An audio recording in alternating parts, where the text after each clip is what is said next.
you want to be reactive or do you want to be proactive? Do you want to live life automatically, unconsciously, on autopilot from a program that was written, in my case, 55 years ago? Or do you want to be able to have control of the code in real time? Do you want to be able to actually have the joystick in your hand and be able to control it in real time? Or are you going to just allow an old program to run you?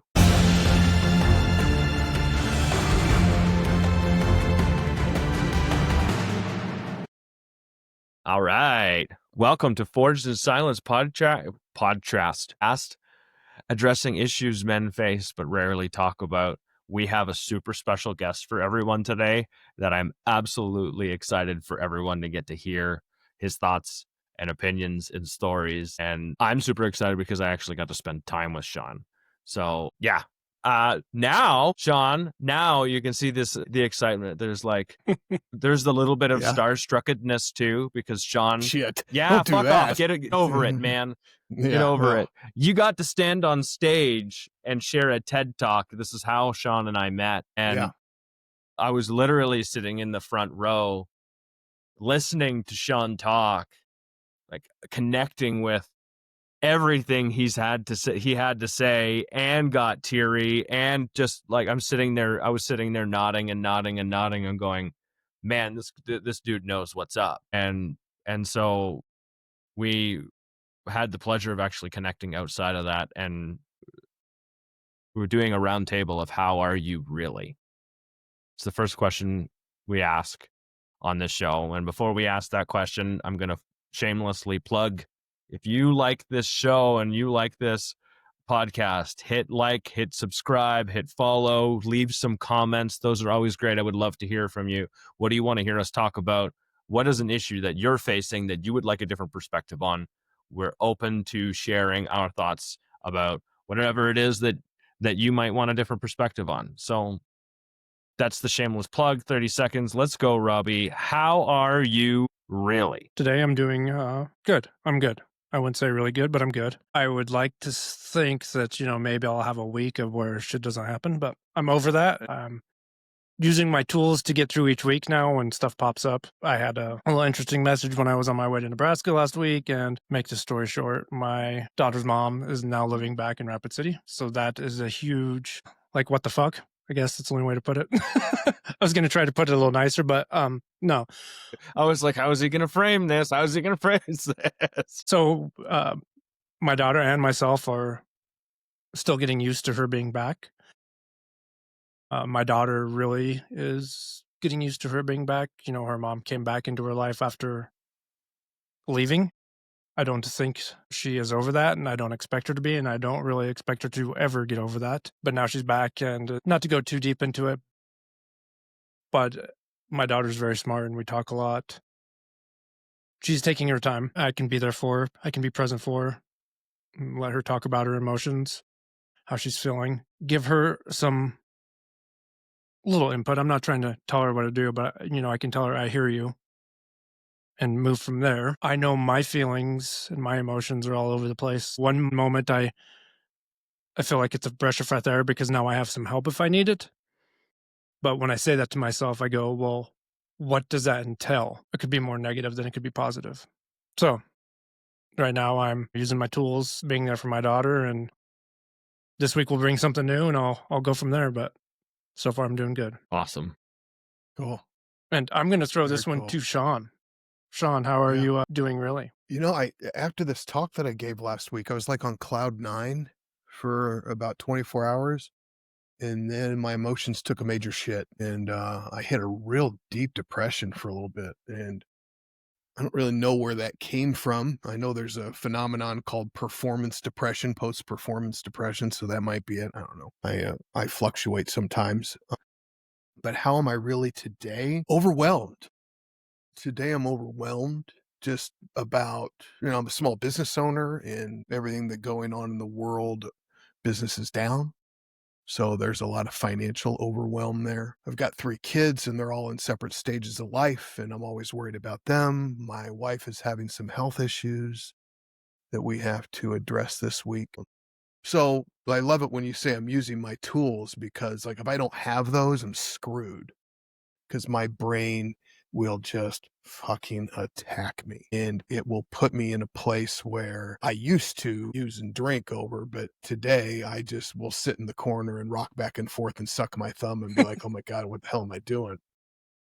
I'm But glad I'm not the if only I one. don't use my tools, right? No, no, shit, right? Just like that can be a meditation. But the ability just to be aware that I feel like hell and to allow myself to just feel like hell, not take it out on other people, not take it out on myself, communicate it with friends, with colleagues, or with family. It passes. I mean, I don't remember my worst day last year. Do you? I know I had one, but I don't remember it. So I know it'll pass. But today, yeah, I feel like this is nice. This is a good distraction for my brain. I can provide a distraction. I've been known to do that every once in a while. So, Yeah. all right. Yeah. Thanks for sharing, Sean. Of course. So now, I guess now it's me. How am I really? Yeah. How are you doing, Steve? Really? Really?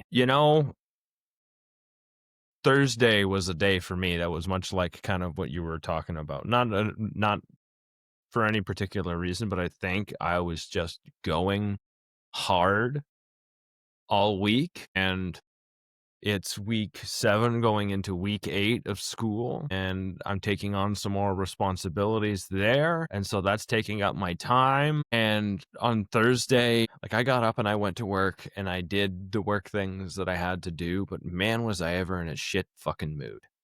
Like, I was in you asked Robbie, I've spent the past 3 days pretty quiet. Today's been a good day. Today, I'm in a much better mood. I feel more social. I feel more like being a part of social activities and being with people. I don't know. Today's been Robbie, you talked about tools.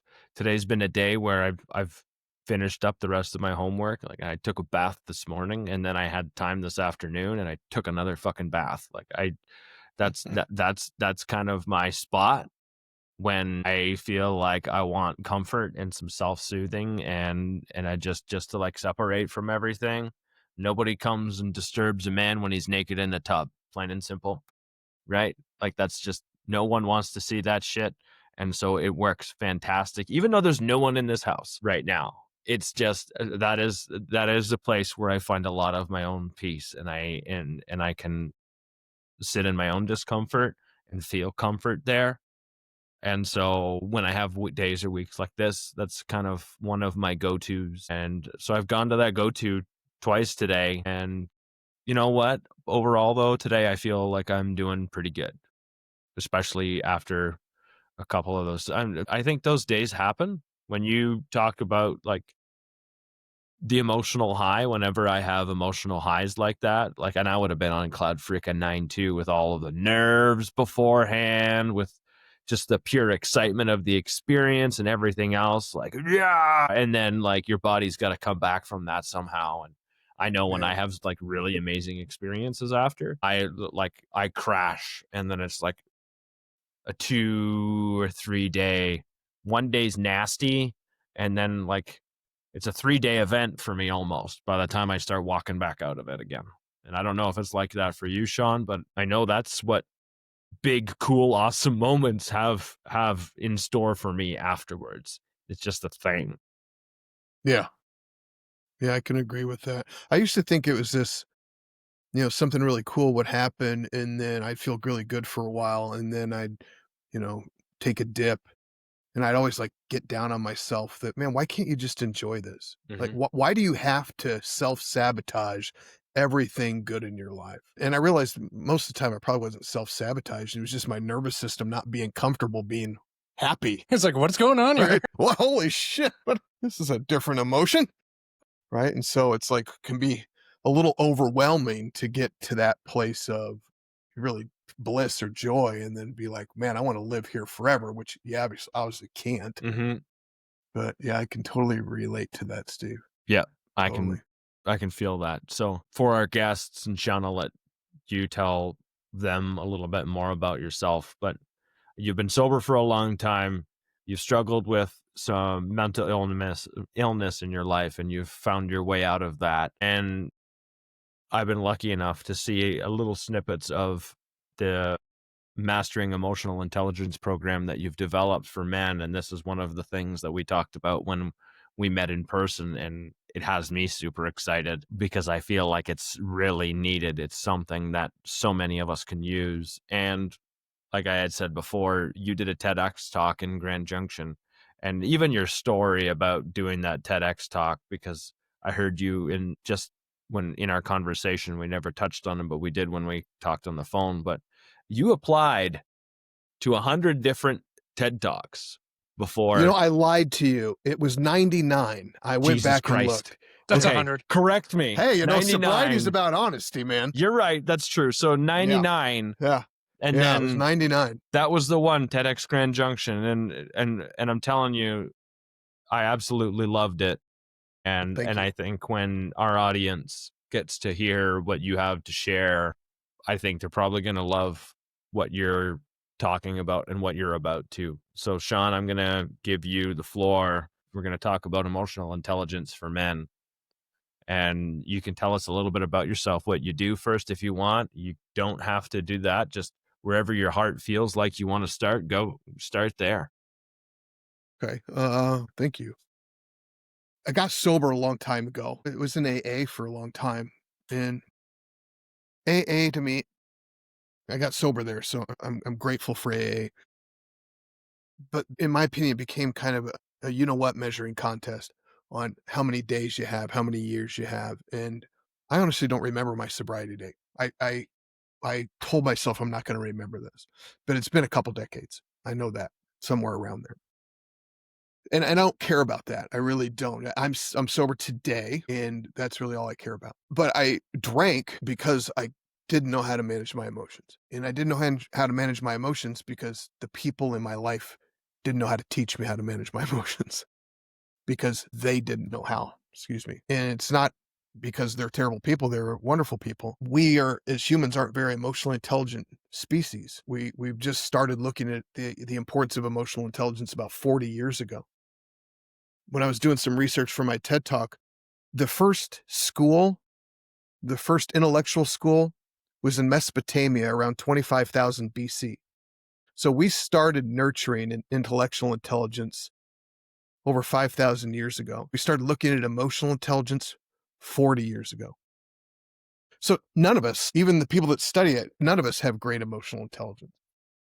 And so I'm passionate about it because I really believe that if we don't manage it, if we don't manage our emotions, our lives just aren't very fulfilled. We are emotional creatures. We connect with each other emotionally. Yeah, we can connect with each other intellectually, but I didn't fall in love with my wife because of how smart she is and all the numbers that she could spout off. I fell in love with my wife because of the feeling that I have in her presence, not the thought I have in her presence, if that makes sense.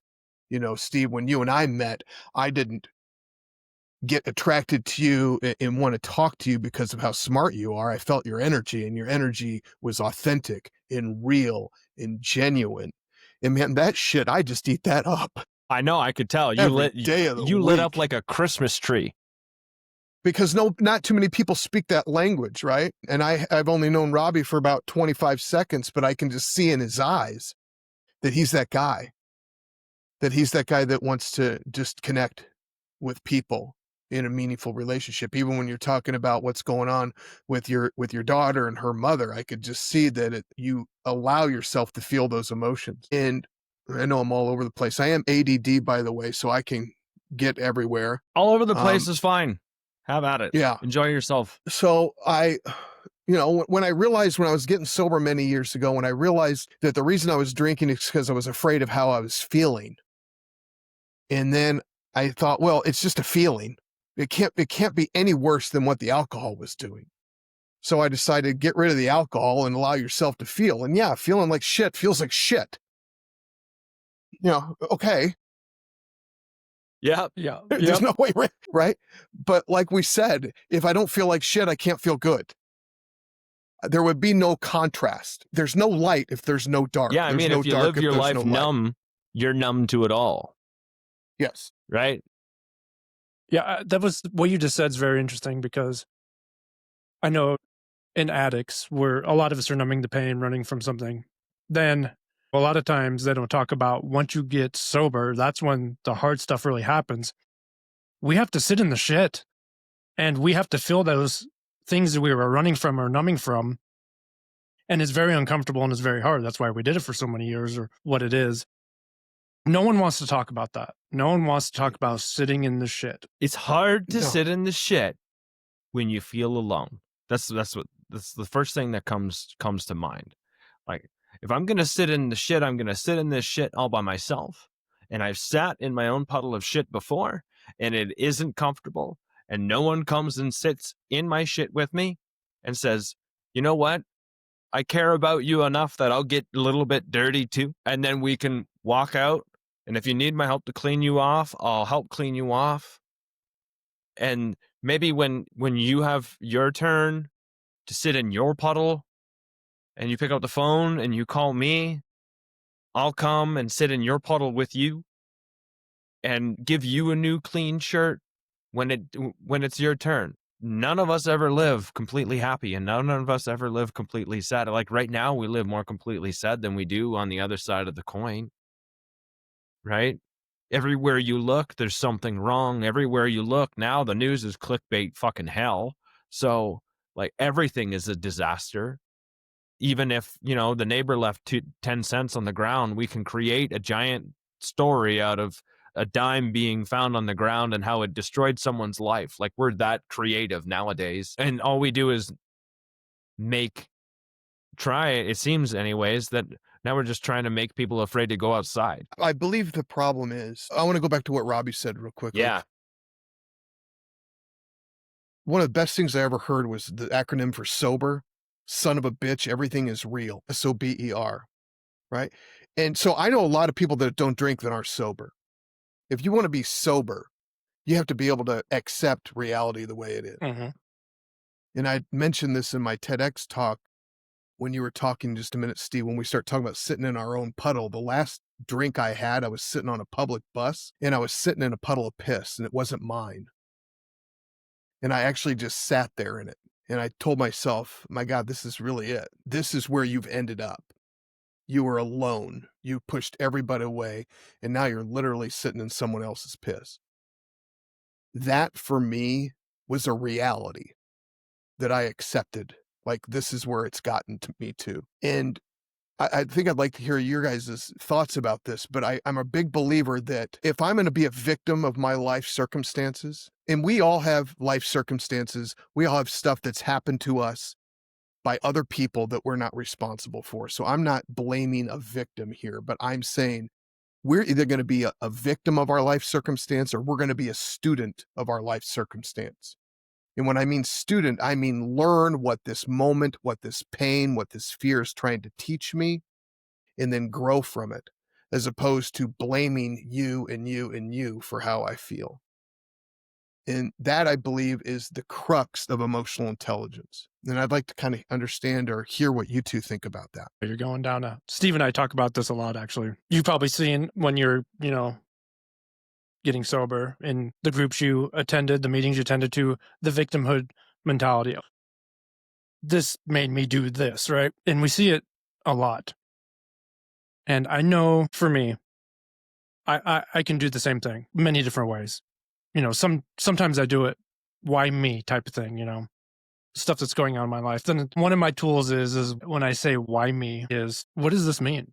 Why are you putting yourself as the victim? And a lot of times I have to go around and around and fight with myself. Then finally I'll be able to go, oh, I found it. Then I go, I don't need to go back there. I don't have to go back there. I can use that as a tool. I don't like to, because as you know, as well as I do, when we go to those places, the emotional toll it takes on us is very, very real and very overwhelming sometimes. Yeah. And is digging ourselves out of that hole too, some point when we do that to ourselves. So I don't want to do that all the time, just when it's really bad. But I totally agree with you. Now that I am okay with my emotions, sitting with my emotions, when I feel this, I reflect on why I'm feeling this way. And if I don't know the answer, I don't beat myself up anymore. I used to beat the shit up out of myself for that because I want to fix everything and I want to fix it now. That's what I used my drinking for, was numbing the pain and fixing it right now, or my drug use. Right now, I can fix this. Now it's just maybe, and Steve always tells me to sleep on it, which I've never done in my life. And now I do every once in a while. I'll sleep on it and wake up pretty clear headed. But the emotional intelligence that I have now makes me who I am today. And if I stayed on the other side of that, I would not be where I'm at today. And I don't have an answer for what I'd be doing, but I know it would not be good. So getting to that point, and this is another thing this is a lifelong journey. This isn't something, tomorrow something might change and I might go, oh, this is me now. This is the way I need to roll, or this direction, and give myself grace and all those things. And I think it's so important to, once we feel those emotions, to first be able to put words to them, and sometimes ask why we're in that place. I don't suggest that all the time, unless you got a good, connection group, good group of friends where, I can call up Steve and be like, "Yeah, I feel like this," and then he can be like, "Well, blah blah blah." Sitting in alone is not easy, that puddle. But that's where I'm at with that emotional intelligence. I think it's something we have to learn. Like you said, knowing that it's 40 years, that just blows my mind. To tell you the truth, it just blows my mind. Yeah. One fantastic way that I teach my clients to sit with their emotion is to just say, okay, what am I feeling? Where am I feeling it in my body? Okay. An emotion is just an energetic sensation in your body. So then we identify where I'm feeling it in my body, and then we just feel that sensation. And then once we've felt it for maybe 30 seconds to a minute, then we can say, okay, if it could talk, what's it trying to tell me? And if you can sit with it, sometimes it's hard to do that if you're experiencing extreme anger. Anger's a really hard one of those to sit with. But if you can sit with it, it will tell you what it's trying to teach you. That's like emotional intelligence 101. But like you said, it's not easy to do that. Right? It's really not an easy thing if the energy is overwhelming. And so those tools you talk about, breath work, meditation, movement, sleeping on it, those will help dissipate that energy so you can finally listen to what that sensation. Again, an emotion is literally a bodily sensation, energy in the body that's trying to communicate to you. That's all it is. That is something that I think the longer I go into figuring out where what I'm feeling comes from. It started for me when I started trying to figure out the language to use to express myself. Actually, He's gone again. He's gone again. Really, really struggling with my setup right now. That's all right. We hear you. Acceptance is the key, right? Acceptance is going to be the key. Acceptance of this frustration is going to be the key right now. Give me a second. While Steve's coming back, you mentioned how when you said with anger, it's hard sometimes. Anger is one that really motivates me, and I probably just a different wound person in that way. Like one that's really hard for me to sit with is sadness. Why do you think that is? I think it goes back to growing up and, the relationship with my father and just not knowing the hole in my heart that hurts. Where with anger, it's that pent up energy in my body telling me something. And I usually have an easier time working anger out. Yeah. All right, Steve, what you got? Yeah. All right. So what I was going to say was early on when I started trying to figure all of this out, everything just dumped out of me.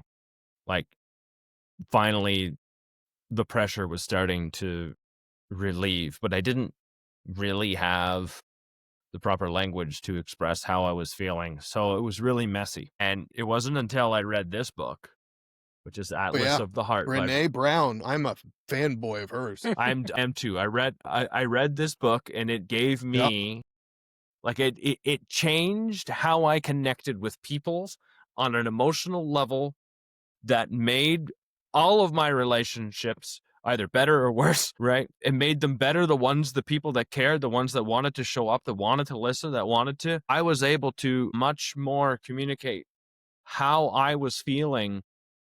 And I'm not saying blame people. I'm saying take responsibility for how I was feeling. So then when I was like, wow, this is actually what I'm feeling right now. It's not anxiety. This is what joy feels like. Whoa. Because in there she describes it, and it's a definition that you can digest, right? Everything that she has in that book is a definition that you can digest. You don't need to be a professional. You don't need to be anything. It's written for just a normal everyday person that is interested in emotions. I think there's 87 in there. Talk about the rainbow of life right there. That's the way I see that. And as soon as I started developing the language to express, to express myself in a healthy way, this has always been my goal, is to express myself in a healthy way, to respond to what the world gives me in the healthiest way I can. I'm not great at it sometimes. Like I still have days where I want to throw shit, but all that does is give me an opportunity to say, okay, what's going on here? Where is this coming from? And Robbie, you said, like, sometimes I tell you to sleep on it. That is one of my ways to pause my way through the emotion. The emotion sticks and it's like glue. And like at the beginning, it's like putting your hand on or in a fire. It burns. It's instant. It's there. You feel it. When I wake up the next morning, it's a dulled version of it where I can think now about what happened, what triggered me, my response to that, and how, like, where did that come from? This is how I find my why. Sometimes it's not pretty when I find my why. And then I can decide, okay, how valid was that? Like, the way I was feeling was, of course, valid in the moment. But how did my reaction match the crime, quote unquote? Right? If it was bigger than the crime, okay, I definitely have something that I need to work on. If it was about the level of the crime, did I respond in a way that was healthy? And when I wake up the next morning, I can do a lot better job of cutting through my own noise. So I can see that reflection of myself that I need to, so I can hug it. Yeah. Right? Yeah. Like, the one part that I had never realized is as I started to need to be there for myself instead of expecting someone to show up and know what my needs were. And this is where the being able to express myself and to use the proper language came into play. Even though I made a shit ton of mistakes along the way, trying to describe it, trying to communicate it. But as soon as that started happening, I started to be met where I was at. When I was asking for something, when I had needs, when I was like, oh shit, this is actually a need that I have. Now I need to say this, because if I don't say this, I'm going to create an internal conflict with this relationship that I'm going to expect someone else to fix without telling them. Yeah. And that is 100% irresponsible on my part. That also means I have to dive into conflict, potentially emotional conflict. And when I don't know how to deal with emotional shit, that just gets scarier. Like, it is. And we're all emotional human beings. We're all emotional beings. So it's easy to sit in anger. It's easy to sit in a lot of these surface emotions that protect me from being hurt. And so like, emotional intelligence to me allows me to meet you where you're at in a way that 10 days from now, 10 months from now, if we're still friends, I can go back to that spot and say, dude, look where you came from. Mm-hmm. Yeah. And because I can know that now. Like, I'm starting to recognize this in friendships and everything else, as well as when we share our dirty shit with each other, when we share the crap. When Robbie celebrates, I know what he went through to get to that celebration. And when we keep all of our shit buried underneath the table and you celebrate, nobody fucking knows what you went through to get to that celebration. And you stand up there, and sure, you're going to be proud of yourself. Everything so far that I'm learning is better when it's shared. Everything. That is very true. Very true. I want a couple of things. Do you mind if I add on to that, or just kind of You can tell you a add on couple to things that, that I and heard? then I've got a question for you. Yeah. If you don't have 8 hours to sleep on it, go for a 2-mile walk. Mm-hmm. It'll take you 40 minutes, and you will get to the same result, because in sleep, we have REM sleep, bilateral stimulation of our brain. Both hemispheres is how we process things. When we walk, it does the exact same thing. No shit. The exact same thing. It's, EMDR, eye movement desensitization reprocessing therapy, was based on this bilateral stimulation, or activating both hemispheres of the brain. Even if you can't go for a 40-minute walk, you can take your hands and go back and forth like this for about 15 minutes while experiencing the emotion, and it'll move it through quicker. No It'll shit. process it quicker. Yeah.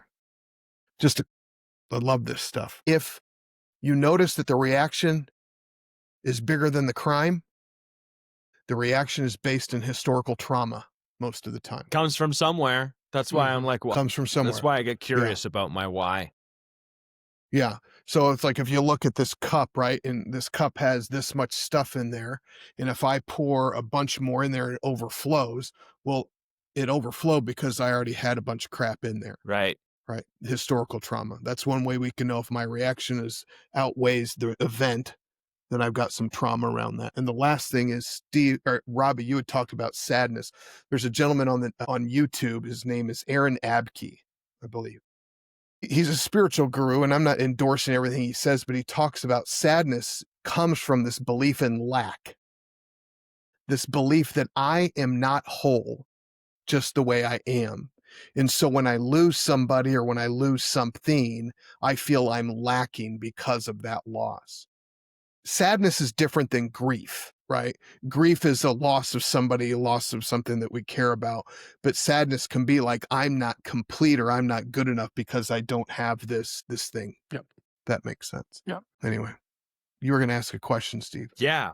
I want to know what inspired you to develop a program to help men with emotional intelligence. Like, you've seen enough of it before. You've experienced I it know. yourself. Like, you clearly want to share this with other men. I do. I am, there is, men actually, in my opinion, can learn emotional intelligence pretty easily. We're pretty open to it because we don't know how to do it. Like women have the way in which they manage their emotion, right? And women are, and I'm probably being overly simplistic, but women are more comfortable experiencing, expressing emotion. And that's just kind of universal. I think that's wonderful. But they also have their way in which they do it, and it's kind of unique for them. And for men, we don't know how. So it's very easy to teach one way. I just feel like men are much easier to teach when it comes to starting from like a blank slate and building up, if that makes sense. I also develop it because we need it. I'm not going to disagree with you there, because I think you're 100% right.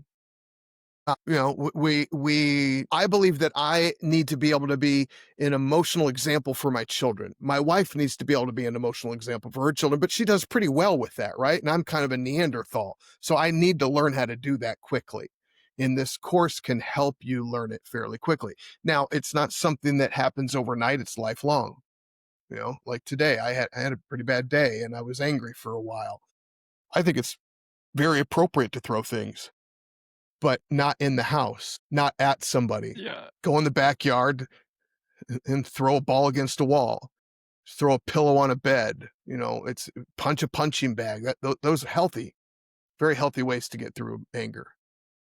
But I just believe we need it, and I believe men can learn it because there's not a lot of information in there already to compete with, if that makes sense. I'm not saying that women aren't good at emotional intelligence. I'm saying that most men have a big space, a big void that we can easily say, hey, just do this, this, and this. And they'll be like, okay, I'll do that. And it works because nobody gave them those tools. What is the benefit of emotional intelligence? Yeah. I know myself. I have an intimate relation. I'm not saying sexual. Intimacy is into me, I see, right? I have an intimate relationship with myself. I know who I am. Because I need to know who I am if I want to be in relationship with you, or you're getting a version of me that I don't know, if that makes sense. Oh, Right? I mean, it So makes you're in relationship with somebody that honestly doesn't know who the hell they are. So I can be authentic if I know who I am. My emotions tell me who I am. And then I can be more understanding of you. If I know why I do what I do, humans aren't very complicated. I heard a little bit of Robbie's story, but I can understand why he's feeling the way he's feeling because of how I feel that way. Right? I feel sad because of X, Y, and Z, and Robbie feels sad because X, Y, and Z. emotions are universal, right? They're universal. You can Doesn't have matter who something you are, where you completely come from. different happen Yeah. and still both feel sad. It's like that's where we connect. We connect on an emotional level. That's where it's People that are emotionally intelligent have healthier relationships. there we go. That's the why, right? Like in the end, your relationships are overall better. Yeah. Your family's healthier, you're stronger, your communities are stronger. I mean, that's what that talk was about, was emotional intelligence individually can actually turn into world peace if we'd all pull our heads out of our ass and take responsibility. Mhm. Ooh, man, you said the word. Yeah, I know the R word. Yeah. That R word Yeah. scares the crap out of people. Like, no, I already Yeah, it take does. responsibility for all my stuff. Why Yeah, is my yeah, life well, falling apart? yeah. Well, the brain's lazy, man. I want to blame you for my I problems. know. Yeah. It's so much easier to do that Of course it and is. give someone else the responsibility to fix my problem. Of course it is. Fucking Yeah. Christ. This one might be a little bit interesting. And I thought about this one afterwards, and then after I wrote it down, I thought maybe I should have sat down earlier. But anyways. So, like, I know we're talking about emotional intelligence, and it's like this topic is something I absolutely love. This topic, I could sit here and talk about emotions and where they come from, and tell stories about times when, fuck, I wish I knew how to express myself instead of just have it turn into anger or sadness. It always ended up turning into some sort of basic one of the three emotions, happy, sad, or mad, right? Like that's how I lived my life, was happy, sad, and mad for the most part. Maybe there was five emotions in there, and you can live your life in 5 colors. You can live it in 80 plus colors if you just get to know what those emotions are. But how would you describe emotional intelligence to a guy out there in a way that he can relate it to in his life, so he can understand that it's something he needs and it's something he's missing? Go for it, Robbie. Seriously, like, this is, No. Yeah. I mean, Robbie, you can give it a try if you want. That's why I said, I was like, fuck, maybe I should have sent this one to him so he can think on it beforehand. So if I were to paraphrase that, why is it something that, how would I convince this is something you need? Not even emotional intelligence.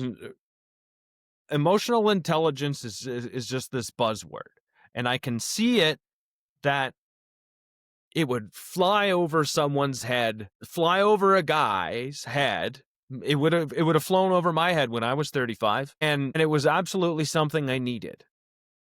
So how can we say this in a way that someone who would need emotional intelligence, someone who's missing that connection in their life, like, I think it shows up as loneliness, but like, how do we describe that to someone in a way that they can say, that's what I'm looking for? Do you want to be reactive or do you want to be proactive? Do you want to live life automatically, unconsciously, on autopilot from a program that was written, in my case, 55 years ago? Or do you want to be able to have control of the code in real time? Do you want to be able to actually have the joystick in your hand and be able to control it in real time? Or are you going to just allow an old program to run you? That is how I would say it. I really like that, because just thinking about that, when you said reactive and proactive, a lot of my old self was reactive. Still to this day, there's a lot of reactive stuff. Yeah, me too. But when I can be proactive, man, life is so much better. I feel so much better. And those little hints of joy pop in a lot more instead of when I'm reactive and I'm trying to figure shit out, then I'm angry or sad or mad, any of those, other ones. I'm not saying that even being proactive, those emotions will still be there. But I know for me, when they are, I've already kind of went through the why. So I'm on the other side of that emotion in my proactiveness. You're That not really makes sense. managing the emotion on the fly, Yeah. I'm already, right? yeah, it's like I'm prepared. I did my homework. That's weird to say that, sounds like, but that's what I feel sometimes. No, I mean, even the way you're describing it right now was reminding me of when I went back to school this time. I always used to do stuff. I was really good at doing stuff last minute, and the lie that I would tell myself is that I was good under pressure. We're made that way. Right. So I put pressure. I would get close to the deadline, and then it would be deadline time, and then I would perform and do well on the thing. And the lie that I told myself was I was great under pressure. And I was really good. I got all the things done just in time. But I went to school and I decided I was going to get stuff done early. We lost him again. Can you hear me? You can't hear me. Yeah, we lost him again. No, I think that's, yeah, I think that's a really good way of putting it. Is I'm really glad you said that, because that just gives me some ease of knowing that I'm even more in control now, and having that control of that joystick is like, I guess I've lived too long without control, and it was just sloppiness, right? I was all over the place all the time. Happy one point, then sad, then joy, angry. But now, like with that control stick, like, which direction am I going? I'm going to put myself going in that forward direction. I might need to go up a few times to whatever, bring myself up. Or I might need to go down sometimes because I'm too high, which I've learned now with having that emotional talent. So like Steve was talking about too, where that big dopamine hit of the talk or being on stage. Hey, I know there's going to be a low. How do I be proactive in being ready for that low? That's just everyday life, right? I mean, there's a lot of scenarios that we go through that we could be proactive with. Instead of just like, and freaking out. That's me. That was me. It was just the freak out mode and blaming everyone else and yelling and throwing shit and stuff. I would get mad. I would get mad because something would get thrown at me that I didn't have the capacity to deal with because I was dealing with something else last minute. And now I got to blame you or someone else for forcing me to choose between which task was more important, because I didn't take care of things when I should have taken care of things. And so now, because I take care of things instead of pushing them off, because I used to be fantastic at pushing stuff off, I look at it now going, really? Yep. Wow. Nobody wants to hear you, Steve, and I'm sorry, buddy.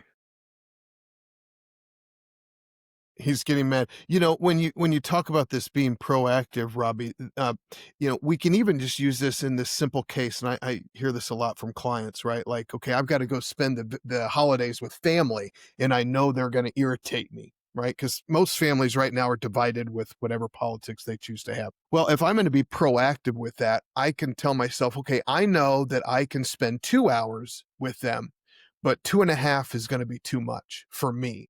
Because I'm gonna get upset. I have a right to get upset. I'm gonna feel these uncomfortable emotions. So me being emotionally intelligent is knowing that I've got 2 hours to spend where I can be kind and caring and loving. And then at that point, I need to remove myself for everybody's benefit.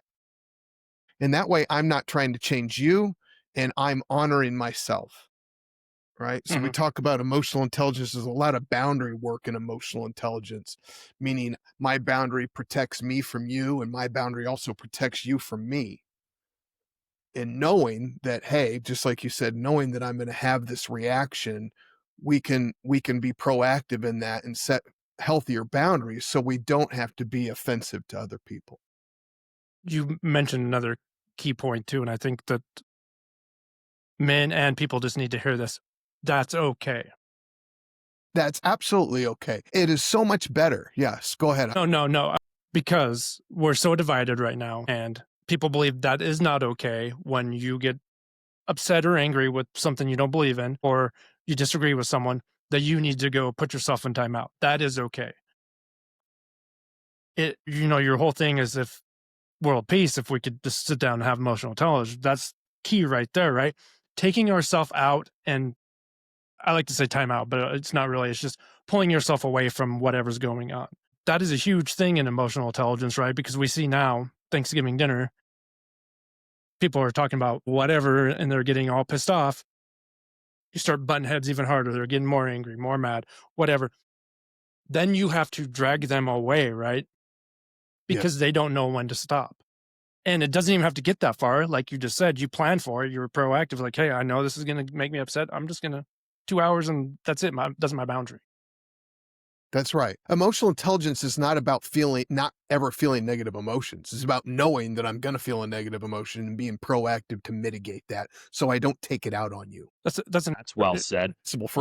I'm responsible for how I treat you even when I'm angry with you. Mhm. Yeah. That's another interesting thing you just said too, because I know when people hear that word emotional intelligence, they think of enlightenment, all those things, right? I don't know Yeah, I any other know. words to use besides enlightenment, but No, I get it. but it's not. And there's like, I think, more than one way of playing emotional intelligence. The way you present yourself, oh, look at me, I am smarter than you, and blah, blah, blah. Or I know when I've had enough, I know how to do this, I know how to do that. And like Steve and you're both saying, showing up for each other, showing up with the best version of yourself to meet that other person. And what they give you is what they give you, and we take or we don't. But it just goes back to where Steve was saying everyone's at each other. And I think when we hear these things and we talk about these concepts that everyone's different, we always forget about that too, is everyone's different. And we got to respect people's emotions because we're talking about emotional intelligence. And when they put that boundary up, it's like, okay, let them walk away or let me try to meet you somewhere. I think we've already said this, but the world would be a better place. Yes, it would. Yes, it would. Hi, Steve. I'm hoping everything just works now. I really wanted to be a part of this podcast. That's good. That's good. You talked about responsibility, and I think that it behooves us to say that it is important for us to know that we are responsible for how we feel. Like, no one makes us feel a certain way. Yep. Right? You made me feel this way. That goes back to that victimhood mentality, right? Yeah. Like, I am responsible, like you said, Sean, where how I respond and how I react. I don't get to be a dick. I don't have the permission to be a dick just because I'm angry at something you did. You're angry because of your interpretation of what you saw or heard. Wrecked. And you're responsible for your interpretation. Yeah, and so I don't know whose quote this is, but I read this somewhere and I fucking love it. And it's called, "Anger is a punishment that I give to myself for someone else's behavior." And ever since I read that quote, I've never forgotten that one. That's one that, you know how when you read a quote, it sticks with you like glue. And when I am angry, I realize that this anger is just a punishment that I'm giving myself. And sometimes I need it and sometimes I don't. And sometimes it's just that I don't know a better way. Like, literally, a lot of the times my responses to things are because I don't know a better way on how to deal with when a big emotion generally. So they're normally big emotions. Some of them are ones that are really good when somebody's looking up to you and showing you and giving you a compliment. It's entirely uncomfortable. And then the other big emotion, that one just gets a lot of emotion out of it. When people see stuff in me that I, wish to have other people see in me. And it's like, there's a part of my heart that says, thank you for keep trying or for still trying and not giving up. And then you've got the big emotions, like when someone passes away and there's grief and I fuck near just shut down and I disassociate. I don't know a better way. I don't know a better way. And for me, it takes like a pretty near a week before I thaw out enough to understand what's going on. Like, I can put words to it. And it's not exactly I don't do much unhealthy in between anymore. Not anything that's in a self-destructive way. But when I realize that I don't know a better way, at least it gives me an opportunity to try something different. And for me, still to this day, that means talking about it, Mhm. because I don't know how else to let someone show up in a way in which I probably needed from someone to help me learn that I could give that to myself too. Because I don't think that if I wasn't shown the opposite of what I needed or the opposite of what I had, that I would ever really have a good grasp of what being a good human being would be like. And I think I've taken pieces from many of the people that I've met that have matched up with the parts of me that I believe that I want, where I get to try and reflect that back to others. It's great. All of our behaviors are self-protecting behaviors. All of them. And that's we're primal animals before anything else. And we avoid pain at all costs. So disassociation is avoiding that uncomfortable feeling. The more you can allow yourself to feel it, even in micro doses, even if you feel a little bit and you shut down, you feel a little bit and you shut down, you get used to the idea that, oh, I can feel this and it's not going to hurt me. Right. Yes, it hurts, but it's not going to hurt me. Mm-hmm. It's not a saber-toothed tiger that's going to devour me, even though it feels like it is. And the reason it feels like it is because we weren't allowed to feel it when we were a kid. Don't cry. Don't feel sad. Don't do this. Don't do that. In my house, it was like, be happy. Yep. Mm-hmm. Yep. My mother was a wonderful woman. I love her dearly. She passed a few years ago, but she was like, be happy, be happy, be happy, be happy. Don't be sad. Don't be angry. Don't be grief. Don't be jealous. Don't be anything other than happy. And that's fucking hard. It's just fucking hard It's to be work. happy all It's the super. time. It's like work to be happy. It is work to be happy, and happiness is fleeting. Like searching, you talked about like why we want emotional intelligence. Peace, man. I want some fucking peace.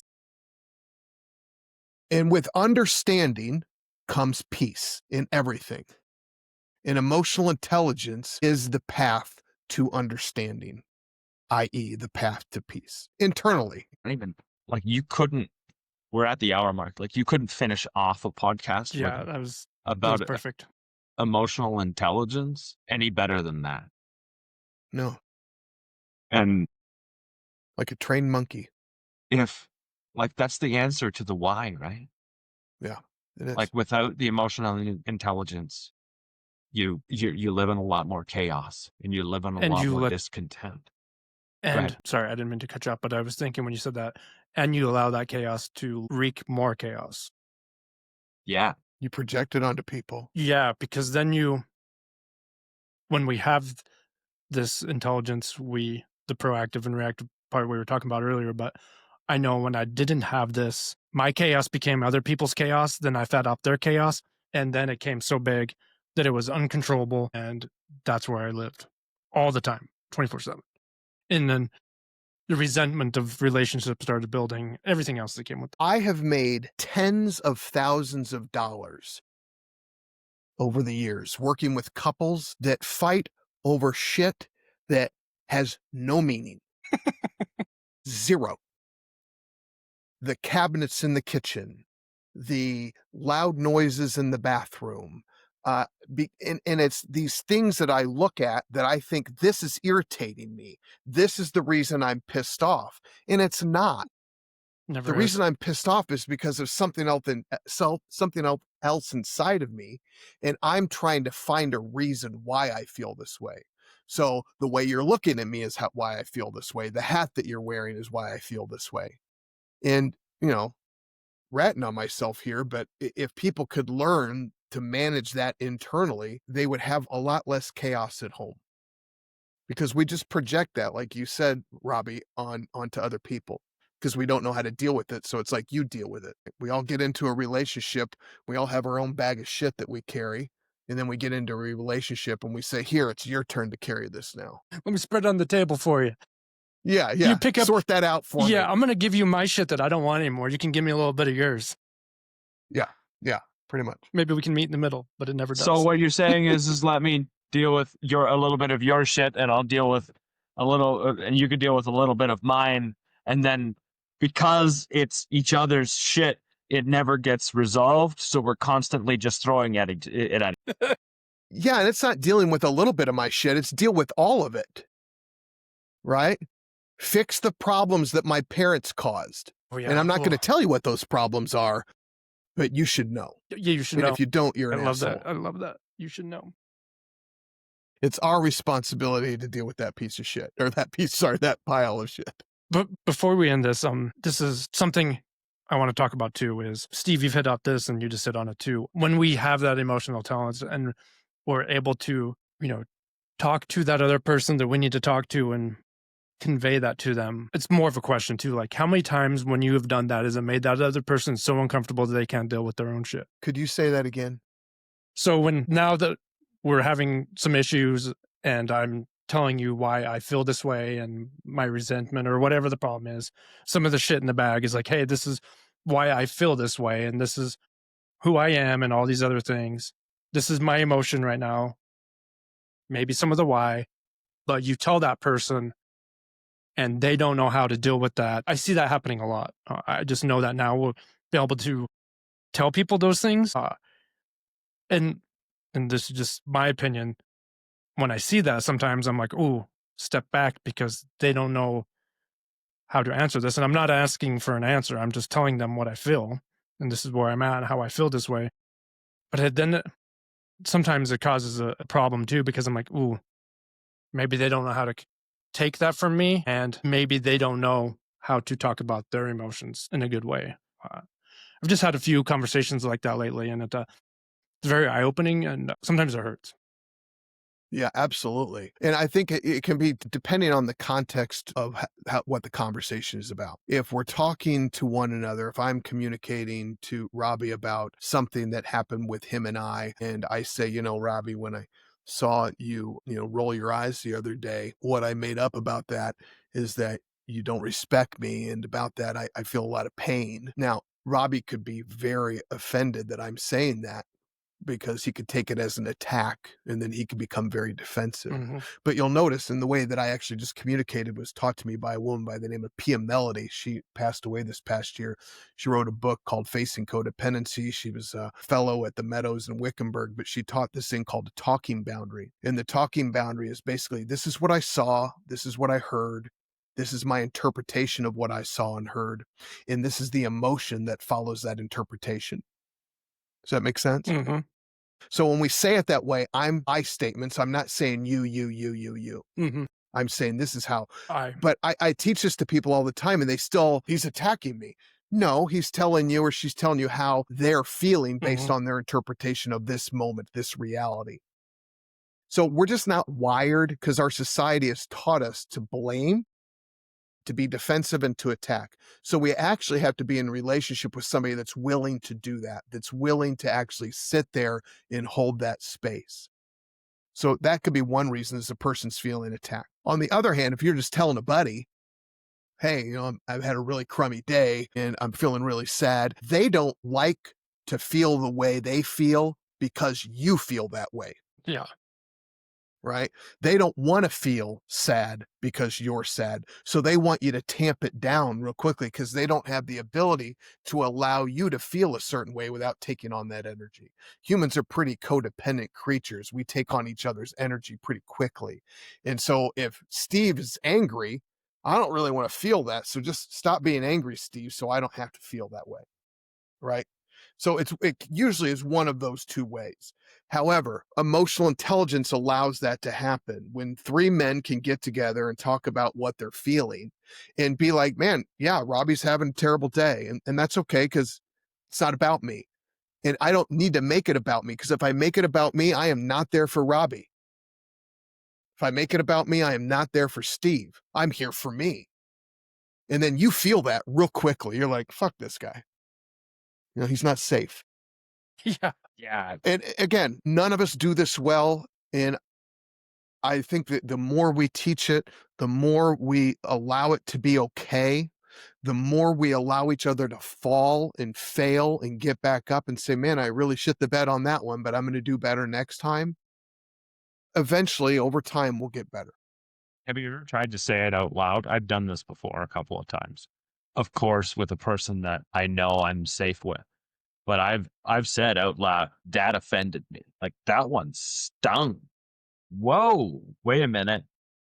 And then I can look at myself back in the mirror afterwards and then try and like break that one down, because I took something personally that wasn't personal at all. Yeah. And it's hard to separate yourself from that. I like you talked about the society that teaches us that we get to blame other people for how we feel instead of take responsibility for it. And we don't make any forward progress that way, and we just get farther and farther away from each other.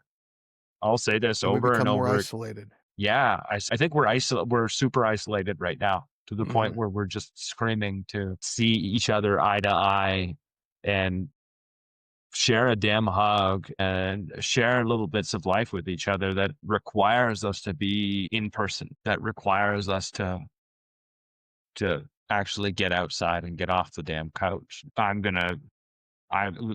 This is something that I think I'm gonna stand on for a really long time, because we need each other now more than we ever have. We need to keep learning how to express ourselves in a healthy way and stop listening to this blame everyone bullcrap that we seem to be endorsing. Not we, but like just the overall message. No, the powers that be want us to be divided. And they're doing a great job of it. They are doing a good job. But if we realize that, then we don't have to be. Sean, how can we help you? And you don't even have to answer this right now. You can come up with any other answer any other time. But how can we help you? You have this program. Do you want to talk about this program for it's 12 weeks that you have to help men with emotional intelligence so they can start speaking and Yeah. connecting and getting involved with bits of themselves that, like, what you're talking about here is, I know that as I've gotten more emotionally intelligent, my life and my relationships have gotten better, way better, like exponentially better. And you have a program that can help men do that. So share this with us. Well, I appreciate it. And, I developed it as a 12-week program. And honestly, I'm in the process of bringing it down to 8 weeks, because it's just, this is a lifelong thing. You guys have been doing this a long time. I've been doing this a long time. And certain days I'm really good and certain days I'm not so good. So it's not like you go through 8 weeks, you go through 12 weeks and you get a button and you're graduated and you're this, Buddhist guru. Damn it. Life is good. It's more about like, here's an outline, and then here's the tools. When I choose to use these tools, life is going to get better. Right. So I've kind of divided it into 3 separate sections. The first section is called this awakening section, really becoming aware of what you're feeling. It's based in a gentleman by the name of Daniel Goleman, who wrote a book called Emotional Intelligence. He talked about the 4 pillars of emotional intelligence being awareness, regulation, communication, and empathy. So it's kind of loosely based on that. The first phase is the awareness of it. Why am I feeling this? What am I feeling? Being able to name emotions, being able to identify it where it's in my body. And like, when have I felt this before? So awareness is really like, how was I conditioned to give this certain topic meaning? Why do I feel or believe the things I believe? Well, that comes from history. So we look a little bit about history, your childhood conditioning, your childhood environment. And then we kind of go into regulation. Like, how do I learn how to regulate these emotions? Robbie was talking that, sadness is harder for him to regulate. Well, there's different techniques we can use to regulate sadness. Sadness, the interesting thing about that is just allowing yourself to be sad, allowing yourself to actually emote, cry, snot pouring out your nose, screaming into a pillow, allowing yourself to just feel the pain. It'll pass. I promise you. It's Passes uncomfortable. faster after you let yourself feel it. Much faster. My wife is doing this now. My wife used to bottle stuff up all the time. And now every weekend, man, she's crying because she's got so much bottled up. And she goes in the backyard, she watches the hummingbirds and she cries. And it's wonderful because she's becoming lighter, right? So the middle of this program is about how you do that. And then the third part of the program is how do you communicate how you're feeling to other people? And more importantly, how do you sit with another man or another woman while they're uncomfortable, while they're angry with you, while they're sad, right? How do you allow somebody else to sit in their shame, not take that on and still be present with them? And then, we talk about empathy, grace. Grace is, I'm going to give myself grace knowing that I'm an imperfect human being who was raised and conditioned by other imperfect human beings. And I'm going to give myself the grace to fall short once in a while. And I'm also going to extend that to you. So if my wife does something that wasn't very kind, I'm going to give her the grace knowing that that's not who she truly is. She's having a bad day and not add fuel to the fire and vice versa. So it's a step-by-step process. I've got a booklet, people meet with me on a weekly basis and we just go through it a little bit at a time. This is not psychotherapy. I do not get into the why and go and do trauma treatment. If you want that, then you go to I am a therapist, but in this program, it's just coaching. And eventually, I'm probably going to whittle it down to have it be a pocket handbook that somebody can put in their briefcase and pull it out. Being, man, I'm having a rough day. What do I do today? And just look at it and be like, oh yeah, that's what I need to do. Very basic stuff. This is not high level stuff. I'm not that smart. I think you're smarter than you give yourself credit for. I was just going to Well, say, I appreciate that. I'm going to give you some grace there. Yeah. I appreciate that. But, and likewise, like, how can I spread your guys' message, right? Like, how can I get you in front of more people? What is it that I can do to support your cause? And how can we work together? I see 3 men here that believe in this stuff. I am certain there's more than 3 of us on this planet. There is for sure. And so one thing I am super not familiar with is how to get stuff out and like get it shared and get it into maybe, I don't know, important people's hands or whatever it may be. But I think right now this is a good start. Like if Yes, there's anybody out there that that you could recommend this podcast to, that's plenty. you got it.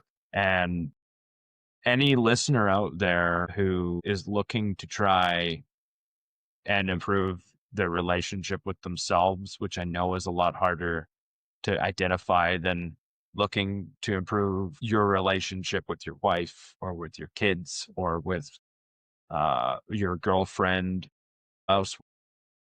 Emotional intelligence is the place to start. Yes. Literally, to make your relationships better, you got to start with looking at yourself and figuring out what's going on here before you can figure out what's going on there. So, Sean, what you can do is send me a little bit of your information and I'll put it in the description of this podcast when we let it out. Emotional intelligence is going to be a topic that comes up all the time on this podcast, one way or another, even if it's a sidebar. And I don't think this is the last time we're going to see you. Me either. I would be honored to come on any time that you would have me. Yeah, I don't think this is the last time we're going to see you. And if there's something that is on your mind that you're like, hey, I want to focus on this topic when it comes to men's health, men's mental health, whatever, shoot us a message and say, hey, I'd love to have a platform to sit down and preach a little bit. We'll let you. Like, absolutely. Come Thank here. you so much. I mean, we're open ears anyways, and we'll learn something. We've learned so much already in the short period of time that Robbie and I have been doing this podcast and met some pretty awesome people. And so I really want to thank you for spending the last hour and 20 minutes with us, sharing bits of yourself and your knowledge and your story. If anybody out there is interested in learning more about emotional intelligence and what Sean can help you with, reach out to us on Instagram. He's at Sean.Rollins on Instagram. Rollinson, sorry. Sean.Rollinson on Instagram. Yeah, you can find us once again what Robbie and I always say at the end of every episode is if you're feeling lonely, you're not, it's like, we get it. It is a lonely, isolating place out there right now, but you don't have to be as alone as you. There's always somebody that's willing to listen. There are men out there that want to help, that know, that get it one way or another. We might not get your situation, but we do get how you feel. And I think all Absolutely. three of us have been in that lonely spot in our lives where we wished somebody could just listen. Strangers saved my life, and maybe they can help you with yours. So thank you, Sean. Thank you to our listeners out there. I hope this episode helped you in some way, and we'll catch you again next week.